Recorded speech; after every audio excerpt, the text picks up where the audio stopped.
নমস্কার বন্ধুরা, আজকে আমার অনলি লোকাল চ্যানেলে আপনাদের স্বাগত। প্রতিদিনের মতো আজকেও সেই বিষয় থাকবে সিএএ, সিটিজেনশিপ অ্যামেন্ডমেন্ট অ্যাক্ট। তার মধ্যে থেকে মূল বিষয়, আজকের বিষয় জেরক্স কপি দিয়ে ফর্ম ফিল আপ করা যাবে কি না, এবং আপনি পরবর্তীকালে হিয়ারিংয়ের সময় আপনার সার্টিফিকেট পেতে পারেন কি না। আজকে এটা হলো গুরুত্বপূর্ণ বিষয়। বিভিন্ন জায়গায় আমি একটা নোটিফিকেশান ঘুরতে দেখছি, যারা বিভিন্ন এই কাজকর্ম করার চেষ্টা করে, যারা ফর্ম ফিল আপ করার চেষ্টা করে, অনেকে এসে আমাদেরকে দেখায় তাদের একটা নোটিফিকেশান বেরিয়েছে। এই নোটিফিকেশানটা সত্য কি না, নভেম্বর মাসে 2024 সালে একটা নোটিফিকেশান বিভিন্ন জায়গায় ঘোরাফেরা করছে। আমার মনে হলো এই নোটিফিকেশানটা ফেক নোটিফিকেশান, কারণ সেখানে লেখা আছে যে department of communication government of India, department of communication government of India পোস্টমাস্টারদের, বিভিন্ন পোস্টমাস্টারদের বলছে যে আপনারা জেরক্স নিয়ে আপলোড করুন বা জেরক্স ডকুমেন্টস দেখুন। এই তথ্যটা আমার মনে হয় ভুল বলা হয়েছে। তার কারণ বিভিন্ন আমরা যারা আছি এই সম্পর্কে খুঁটিনাটি তথ্য সংগ্রহ করি বা জানার চেষ্টা করি, সেটা নিয়ে বিশ্লেষণ করি, আলোচনা করি। আমাদের মনে হচ্ছে যেন এই ডকুমেন্টসটা বা এই নোটিফিকেশান, যেটা 2024 সালে ডিপার্টমেন্ট অফ কমিউনিকেশনে একটা ডকুমেন্টস ঘুরে বেড়াচ্ছে সোশ্যাল মিডিয়ায়, এটা আমার ভুল মনে হয়েছে এবং এর সারবত্তা নেই। আজকে 2025 সালের 23শে জুন, আজকেও আমি খোঁজখবর নিয়েছি বা যেখানে গেলে খোঁজখবর পাওয়া যেতে পারে সেখানে বহু মানুষের বক্তব্য শুনেছি। আপাতত অফিসিয়ালভাবে বলছি, এরকম কোনো নির্দেশ নেই যে নির্দেশ ফলো করে ডিস্ট্রিক্ট লেভেল কমিটি পালন করবে যে হ্যাঁ জেরক্স নিয়েও কাজ হতে পারে, সার্টিফিকেট হিয়ারিং হতেই পারে।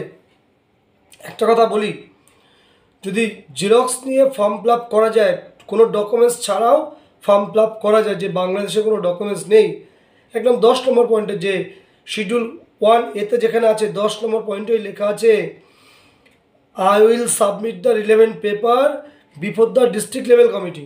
একদম 10 নম্বর পয়েন্টে লেখা আছে I will submit the relevant paper before the district level committee. অর্থাৎ নিয়মেই বলা আছে ডিস্ট্রিক্ট লেভেল কমিটিতে রিলেভেন্ট পেপার শো করা যাবে, অর্থাৎ সেই কপি ছাড়া ফর্ম ফিল আপ করা যাবে, আপনার ওই টাইমে শো করতে হবে। সেটা কিন্তু এই নোটিফিকেশান বলে হচ্ছে না।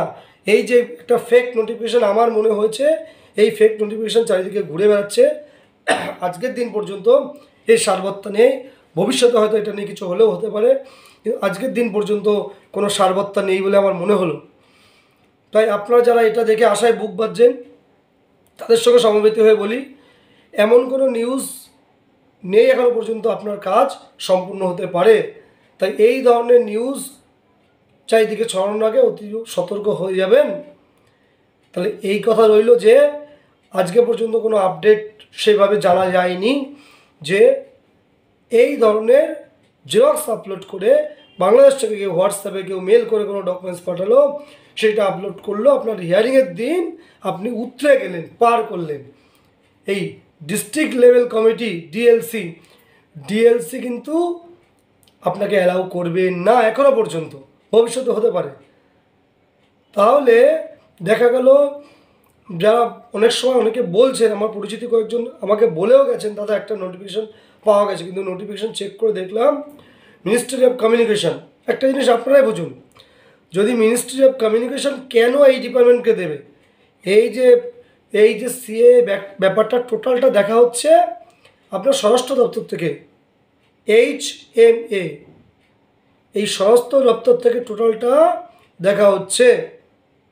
তাহলে যদি এই ডিপার্টমেন্টকে নোটিস করতেই হয়, বলতেই হয় যে শিডিউল 1A অর্থাৎ বিদেশি ডকুমেন্টস, বাংলাদেশ, আফগানিস্তান বা পাকিস্তানের ডকুমেন্টস যে জেরক্স করলেও হবে, আপলোড করলেও হবে, তাহলে কিন্তু অন্য ডিপার্টমেন্ট দেবে না। এখানেই আমার সন্দেহ জেগেছে।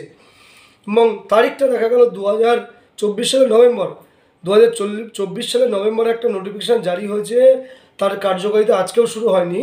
তাহলে ভাবুন, রাজ্য জুড়ে যেসব সেক্টর বা বিভিন্ন সংগঠন যারা এই কাজের সঙ্গে যুক্ত, তারা কি বসে থাকবে? এতদিন ধরে যে একটা অর্ডার দিল্লি থেকে আসলো, সেই অর্ডার এখানকার পোস্টমাস্টাররা কার্যকরী করছে না। অর্থাৎ এই সব বিশ্লেষণ করে আমার মনে হলো এই ধরনের অর্ডারটা ফেক আছে।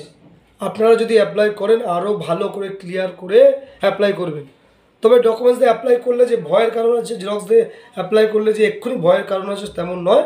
হয়তো আপনার হিয়ারিংয়ে ক্যান্সেল হবেন, তার মানে আপনার সিটিজেনশিপ পুরোপুরি বাদ হচ্ছে না। আপনি গভর্নমেন্টকে জানিয়ে রাখলেন আমি ইলিগাল মাইগ্রেট হয়েছি, গভর্নমেন্ট হয়তো ভবিষ্যতে কোনো পন্থা ভাবতে পারে। কারণ বহু মানুষের ডকুমেন্টস নেই যারা ওখান থেকে পালিয়ে এসেছিলো রাতের বেলা মা বোনদের ইজ্জত বাঁচাতে গিয়ে বা অন্য কোনো কারণে সমস্ত রেখে ভিটে মাটি রেখে, ওই সেই কথায় আছে গোলা ভরা ধান পুকুর ভরা মাছ, সেই সব রেখে যারা ছুটে এসেছিলো এই দেশে, তারা কিন্তু সব ডকুমেন্টস আনতে পারেনি। প্রাণটা আগে এনেছিল, সেই প্রাণটা এনেছে বলে আজকে এখনো পর্যন্ত চলতে পারছে। তাই ডকুমেন্টস আনা সম্ভব সবার ক্ষেত্রে নয়।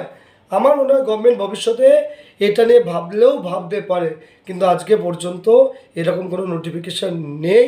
সেটা আমার মনে হলো এই যে বাজারে একটা নোটিফিকেশান ঘুরছে, এটা আমার ঠিক মনে হলো না। তাই বলবো প্রত্যেককে, যদি এরকম নোটিফিকেশান পান একটু যাচাই করে নেবেন, তাহলে আপনাদের প্রত্যেকের সুবিধা হয়। আর আপনাদের প্রত্যেককে এরকম খুঁটিনাটি সমস্ত তথ্য দিতে থাকবো আমার এই অনলি লোকাল চ্যানেলে। আপনারা প্রত্যেকে দেখতে থাকুন, আর ভালো লাগলে একটু সাবস্ক্রাইব করে রাখবেন। ধন্যবাদ সবাইকে, আমার প্রণাম।